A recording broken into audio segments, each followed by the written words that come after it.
Hello guys, तो कैसे हैं आप सब लोग। आशा करता हूँ अच्छे होंगे। तो जैसा कि आप लोग हमने मेरे थंबनेल में देख रहे हैं, इस वीडियो के थंबनेल में कि हम लोग आज जानने वाले हैं सार्क के बारे में। एक्चुअल में ये सार्क होता क्या है, ठीक है। और सार्क के अंदर जो है बनाया गया जो मतलब कि संगठन है या फंड है, एसडीएफ या साफ्टा, ये सब क्या है। और सार्क की स्थापना क्यों करना पड़ा, मतलब कि क्या आवश्यकता पड़ गई जिस कारण के हमको सार्क की स्थापना करना पड़ा। तो चलते हैं हम सार्क के बारे में जानने के लिए। सार्क क्या है। सार्क का पूरा नाम जो है वो south Asian association for regional corporation, इसको शॉर्ट में हम सार्क कहते हैं, ठीक है। तो ये जो है आपका इंग्लिश में इसका पूरा फुल फॉर्म होंगे south Asian association for regional corporation, और इसको हिंदी में कहते हैं दक्षिण एशियाई क्षेत्रीय सहयोग संगठन। आप लोग इसमें समझ रहे होंगे कि दक्षिण एशियाई, ये दक्षिण भाग में है, वर्ल्ड मैप में दक्षिण भाग में जो आता है वो क्षेत्र, और उसका सहयोग संगठन है। उसमें उसमें जो कुछ लोग को सहयोग करने के लिए जो संगठन बनाया गया है उनको, वो मतलब संगठन का नाम सार्क है, ठीक है। और ये जो सार्क है ये 7 देशों के सदस्य हैं। इसका नाम मतलब सातों देश के नाम है भारत, पाकिस्तान, बांग्लादेश, श्रीलंका, नेपाल, भूटान, मालदीव। आप सोच रहे होंगे कि ये जो जितना भी देश है वो भारत के इर्द गिर्द वाला देश है, मतलब कि भारत के बॉर्डर से सटा हुआ लगभग देश है। तो जी हाँ, आप लोग सही सोच रहे हैं। भारत के बॉर्डर से सटा हुआ देश ही है। हाँ, दो देश नहीं है, म्यांमार और चाइना नहीं है, क्योंकि वो एक तो विकसित है, दूसरा विकासशील है, तो इसीलिए नहीं है। और ये लोग थोड़ा मतलब कि उतने ज्यादा विकासशील भी नहीं है, इसी कारण इस श्रेणी में आते हैं, ठीक है। इस ये जो सार्क है इसका जो मुख्यालय है वो मुख्यालय बोले या सचिवालय बोले, ये नेपाल के काठमांडू में अवस्थित है, नेपाल के काठमांडू में है। इसके नौ ये जो सार्क है इसके 9 ऑब्जर्वर मेंबर्स भी हैं, जिसके अंदर आते हैं पहला ऑस्ट्रेलिया, दूसरा चाइना, तीसरा यूरोपियन यूनियन, चौथा ईरान, पांचवा जापान, छठा रिपब्लिक ऑफ कोरिया, सातवां मॉरिस, आठवां म्यांमार, और नौवां संयुक्त राष्ट्र अमेरिका। ये सभी देश जो हैं अभी जितने भी बताए, ये सभी देश ऑब्जर्वर मेंबर हैं, ऑब्जर्वर मेंबर की तरह आते हैं, ठीक है। तो सार्क का तो फुल फॉर्म जानेंगे। अब एक्चुअल में सार्क है कहाँ, ये जो देख रहे हैं, ये आप फोटो में देख रहे हैं, एक बीच में इंडिया हो गया, उसके बाद जस्ट बगल में पाकिस्तान, उसके बाद जस्ट बगल में हो गया, उसी के बगल में अफगानिस्तान, और इंडिया के जस्ट ऊपर नेपाल हो गया, और नेपाल के जस्ट साइड में भूटान हो गया, और इंडिया के जस्ट साइड बीच में, ऐसा बोल सकते हैं, इंडिया और अरुणाचल प्रदेश के बीच में जो है सो बांग्लादेश आ गया। इंडिया के सबसे निचले हिस्से से जुड़ा हुआ है श्रीलंका, और ये जो छोटा छोटा बिंदु टाइप में देख रहे हैं, श्रीलंका के जस्ट बगल में मालदीव आ गया जी।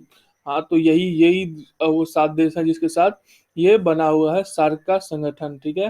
अब आते हैं आगे। और वैसे अगर नहीं समझ रहे हैं तो ये जो इमेज देख रहे हैं, इसमें आपको नाम के साथ क्लियरली दिखाया गया है कौन कौन से देश कहाँ कहाँ हैं, ठीक है। इसमें बस म्यांमार और चाइना नहीं है, याद रखेंगे, म्यांमार और चाइना नहीं है। अ, अब आते हैं सार्क का स्थापना कब हुआ। एक्चुअल में सार्क के लिए बात जो किया गया था ना, वो मई 1980 में ही बातचीत उठा कि नहीं, एक ऐसा संगठन होना चाहिए जो मतलब कि भारत के इर्द गिर्द जितने भी दक्षिण एशियाई छोटे छोटे देश हैं उनको सहयोग करने के लिए, लेकिन उस समय में नहीं बना। फिर उसके जस्ट अगले साल अप्रैल 1981 में इसका विचार विमर्श श्रीलंका के राजधानी कोलंबो में विदेश सचिवों के द्वारा हुआ। सातों देश के विदेश के सचिव आए, बैठे और बात किए। फिर उस साल भी बात नहीं बना। फिर 1983, अगस्त 1983 में दिल्ली जो है अपना इंडिया का राजधानी, भारत का राजधानी दिल्ली जो है, वहाँ पे सभी विदेश मंत्री, जितने भी विदेश मंत्री हैं सातों देशों के, वो साथ में आकर बैठे। तो फिर थोड़ा सा बात बना, तो फिर से 7 8 दिसंबर 1985 को बांग्लादेश की राजधानी ढाका में फिर से सभी राष्ट्रों के राष्ट्राध्यक्ष या शासनाध्यक्ष, राष्ट्राध्यक्ष मतलब ये प्राइम मिनिस्टर, ये लोग आके बैठे और बात किए, और उस दिन जो है सो सार्क की स्थापना की है 7 8 दिसंबर को। तो एक्चुअल में बोला जाता है कि 8 दिसंबर को इसकी स्थापना हुई, लेकिन नहीं, 7 से 8 दिसंबर तक शिखर सम्मेलन चला था, दोनों दिन। तो इसका उसी दिन उद्घाटन हो गया। जो हाँ, सार्क भी एक एसोसिएशन है जो कि सहयोग करेगा दक्षिण एशियाई देशों को बढ़ावा देने के लिए। ठीक है, अब सार्क के बारे में ये तो जैसा कि आप देख रहे हैं कि ये जो संगठन में बात हुआ था सचिवों के द्वारा, तो वो तो देख ही रहे हैं आप। तो अब चलते हैं सार्क का उद्देश्य, एक्चुअल में सार्क बनाया क्यों गया था। सार्क बनाने का बहुत बड़ा रीजन, बड़ा ही कह सकते हैं, बड़ा रीजन ये था कि दक्षिण एशिया में जितने भी देश हैं उसमें लोगों के कल्याण के लिए मतलब कि लोगों को कल्याण में बढ़ावा देना। लोगों को कल्याण कैसे, तो लोगों के कल्याण में इस प्रकार कि जैसे कि उनको मतलब आर्थिक सहायता प्रदान करना, सामाजिक प्रगति, सांस्कृतिक विकास और बहुत सारे हैं समस्याओं का मूल्यांकन, मतलब कि जैसे कि आपसी एक दूसरे का समस्या, उनका जो समस्या है उनके बारे में बताना, अगर वो नहीं जान रहे हैं, अगर जान रहे हैं तो उनकी समस्या को दूर करना। तो इसी प्रकार सामाजिक आर्थिक, सामाजिक, सांस्कृतिक, तकनीकी सभी तरह से इनको मजबूत बनाना, यही सार्क का उद्देश्य है। जिसके अंदर कुछ पॉइंट्स आ जाते हैं, मानव संसाधन विकास पर्यटन। इसके अंदर आता है कि मानव संसाधन मतलब कि वहाँ पे जो लोग रह रहे हैं, यहाँ पे जो लोग रह रहे हैं दक्षिण एशियाई देश में, उनके पास अगर संसाधन नहीं है कोई चीज़ का संसाधन, मतलब हो गया कि जैसे कि हमें दूरी दूरी ट्रैवल करना है तो हम लोग किस चीज़ का यूज़ करते हैं, तो ट्रेन का यूज़ करते हैं, और उससे भी जल्दी यूज़ करना जाना है तो हम लोग क्या फ्लाइट का यूज़ करते हैं। तो वही वही हुआ संसाधन। तो अगर संसाधन में कमी है तो संसाधन को, उसके बाद पर्यटन, पर्यटन अगर कोई स्थल, पर्यटन स्थल है कहीं पे और वहाँ पे मतलब कि उसको उसमें पैसा लग के उसे और अच्छा आकर्षित बनाया जा सकता है, तो उसमें मतलब इन्वेस्ट करना। दूसरा हो गया कृषि एवं ग्रामीण विकास। अगर कृषि कृषि हो गया कि मतलब कि खेती, अगर खेती में विकास होगा तो ग्रामीण गांव के लोगों में ऑलरेडी विकास होगा, तो मतलब कि खेती में पैसा लगाना, नया नया तरीका से खेती करना। उसके बाद पर्यावरण, प्राकृतिक आपदा एवं बायोटेक्नोलॉजी। तो पर्यावरण हो गया कि जैसे पर्यावरण को स्वच्छ रखना बहुत जरूरी है आजकल की दुनिया में। और दूसरा प्राकृतिक आपदा, प्राकृतिक आपदा के अंदर आता है कि जैसे कि हम लोग देखते हैं कि कभी बाढ़ आ जाता है, कभी देखते हैं कि मतलब कोई तूफान पूरा नुकसान कर जाता है, और यही सब आ जाता है प्राकृतिक आपदा के अंदर। उसके बाद बायोटेक्नोलॉजी, तो बायोटेक्नोलॉजी के अंदर आता है कि जैसे कि अभी कोविड-19 चल रहा है, तो कोविड-19 का कोवैक्सीन मतलब दवा बना, तो वही हो गया बायोटेक्नोलॉजी के अंदर, जो मतलब कि उसका नया इनोवेशन करना। ठीक है? तो ये सब चीज़ आ जाते हैं पर्यावरण, प्राकृतिक आपदा और बायोटेक्नोलॉजी के अंदर। और चौथा जो है वो आर्थिक व्यापार एवं वित्त। तो आर्थिक व्यापार, आर्थिक स्थिति को बिल्ड अप करना, मतलब कि जो भी देश हैं उनका आर्थिक स्थिति कमजोर है तो उनको बढ़ावा देना। दूसरा व्यापार, व्यापार मतलब कि अगर व्यापार होगा तो ही ग्रोथ होगा किसी भी देश का, तो व्यापार। उसके बाद सामाजिक मुद्दे, सामाजिक मुद्दे पे बहुत सारे मुद्दे आ जाते हैं जैसे कि पानी की कमी, उसके बाद मतलब अब ऐसे ही बहुत सारे मुद्दे आते हैं जो कि सामाजिक मुद्दे हैं। ठीक है? उसके बाद सूचना एवं गरीबों का उन्मूलन, मतलब गरीबों का मतलब सहायता प्रदान करना। ठीक है? और सूचना देना कि मतलब हाँ, ये लोग गरीब हैं, इनको तो थोड़ा सहायता प्रदान कर देना चाहिए। उसके बाद ऊर्जा, परिवहन एवं विज्ञान एवं प्रौद्योगिकी। ऊर्जा, एनर्जी, परिवहन, परिवहन मतलब गाड़ी घोड़ा, और प्रौद्योगिकी, साइंस टेक्नोलॉजी। तो इस सभी क्षेत्रों में मतलब कि वर्क वर्क करना, जो हाँ इसका कैसे होगा, कैसे इसका इसमें वृद्धि आएगी। उसके बाद सबसे लास्ट पॉइंट है शिक्षा, सुरक्षा एवं संस्कृति। और आप तो जानते ही हैं कि आजकल की दुनिया में शिक्षा कितना ज़रूरी है। शिक्षा और उसके साथ-साथ सुरक्षा। अगर आप शिक्षित भी हैं और सुरक्षित नहीं हैं, तो आप मतलब कुछ भी नहीं हैं। तो इसीलिए सुरक्षा भी बहुत ज़रूरी है। और साथ में सांस्कृतिक, जो कि हमारे परंपरा चलती आ रही है, उस पर भी ध्यान देना। तो ये जो 8 पॉइंट्स हैं ना, ये मेनली इसी पे काम करता है सार्क, ठीक है? और अब जानते हैं कि एसडीएफ, मैंने बताया था एसडीएफ के बारे में बताऊंगा। एसडीएफ एक सार्क डेवलपमेंट फंड है। क्या है? सार्क डेवलपमेंट फंड, इसका पूरा नाम है सार्क डेवलपमेंट फंड। या फिर ऐसा भी कर सकते हैं दक्षिण एशियाई क्षेत्रीय सहयोग संगठन, सॉरी ये तो सार्क का फुल हो गया, तो मतलब हिंदी में इसको कह सकते हैं कि सार्क डेवलपमेंट फंड ही कह सकते हैं। ठीक है? इसका गठन सार्क के सभी सदस्यों के द्वारा 2010 में इसका मतलब कि संगठन किया गया था। इसका संगठन इसलिए किया गया था कि जो भी दक्षिण एशियाई छोटे-छोटे देश हैं, मतलब कि उसको सहायता प्रदान करना, उसको सहायता प्रदान करना, जिस कारण इसका संगठन किया गया था। और इसका जो मुख्यालय है वो भूटान के थिम्पू में है।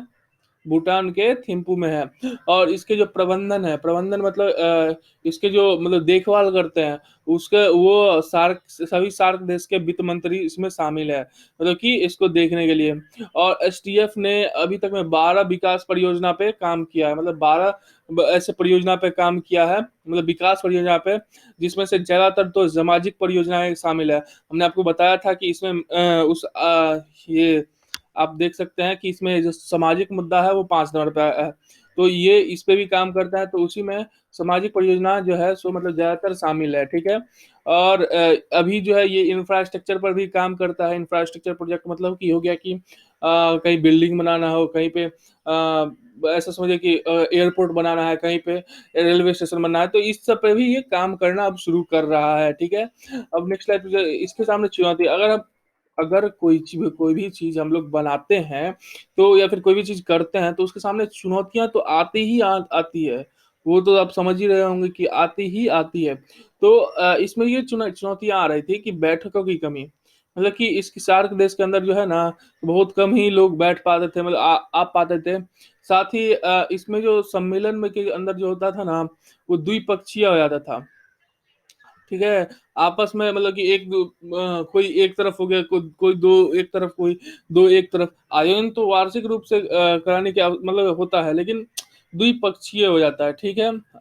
तो इस कारण थोड़ा एक ये हो गया।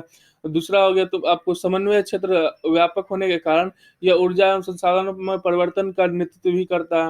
मतलब कि एनर्जी और सोर्सेज़ में थोड़ा परिवर्तन करता है, मतलब बताता नहीं है कि हाँ, मेरे पास ये है तो आप लोग भी इसके बारे में जाने, तो ये एक दूसरे को हेल्प नहीं करता है।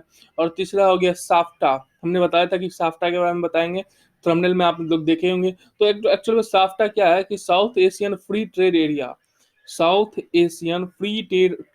इसका मतलब होता है कि जितना भी साउथ एशिया है उसमें फ्री ट्रेड एरिया, मतलब बहुत ही कम मतलब कि क्या बोलते हैं, टैक्स के साथ व्यापार करना, ठीक है।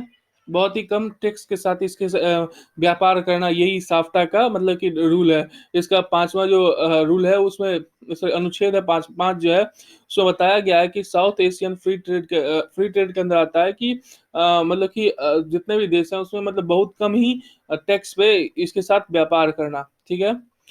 तो वही जो है सो अब आजकल की दुनिया में, आजकल नहीं, अभी के टाइम में ये जो है संतोषजनक नहीं रहा।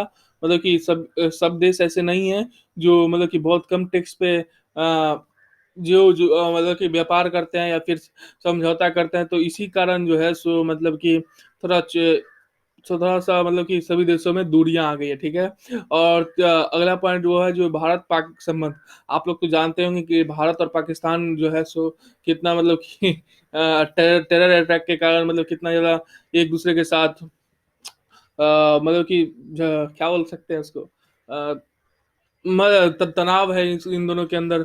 और ये लोग सार्क के देश भी हैं, मतलब सार्क के अंदर भी आते हैं, लेकिन इन दोनों के बीच बहुत तनाव है। जैसे कि टेरर अटैक को लेके, या फिर आप सोच सकते हैं कि कश्मीर अटैक को लेके, कश्मीर को लेके, पुलवामा को लेके। तो इसी कारण थोड़ा-सा तनाव बना हुआ है, जो कि इसके सार्क के अंदर चुनौतियाँ हैं, ठीक है? तो ये वीडियो आपको कैसा लगा?